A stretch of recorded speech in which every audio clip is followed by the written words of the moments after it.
6 moteurs fabuleux. Les moteurs, aussi fascinants soient-ils, il n'existe que très peu de moteurs construits avec passion et précision. Non, je m'en fiche de ton de l'TDI. Je te parle de moteurs comparables à de leurs favoris tant la mécanique est belle. Certains sont dans ce classement à cause de leur potentiel, d'autres à cause de leur histoire ou de leur architecture. Mais tous ont un point commun, la passion. Le 2JZ.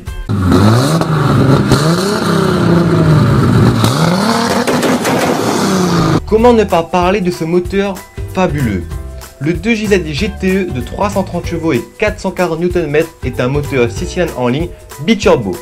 330 chevaux, cela n'a rien de transcendant, me direz-vous. Mais ce moteur a été conçu pour fournir une puissance bien plus élevée. De nombreux dragsters japonais utilisent ce moteur et arrivent à en tirer plus de 1200 chevaux. C'est complètement dingue.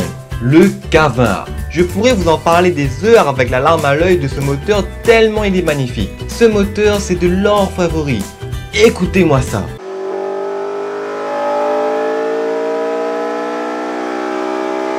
C'est un 4 cylindres en ligne VTEC atmosphérique de 2 litres d'une puissance de 220 chevaux. Le VTEC s'engage à 6000 tours minute et rupte, écoutez-moi bien, rupte à 8400 tours minute.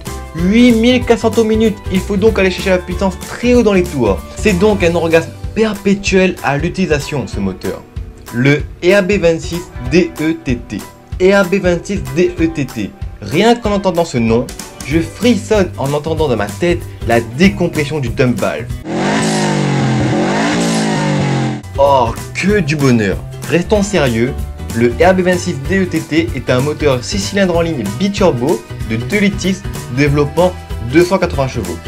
Mais écoutez-moi bien, avec une simple modification des turbos, il est possible d'en tirer plus de 600 chevaux. Et avec des préparations plus extrêmes, on peut arriver à plus de 1300 chevaux.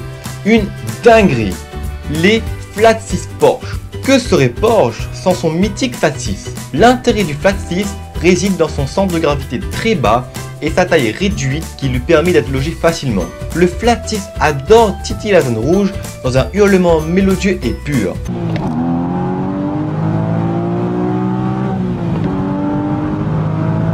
Son agrément de conduite est excellent. Bref, une réussite totale. Le V12 Matra. Juste écoutez-moi ça.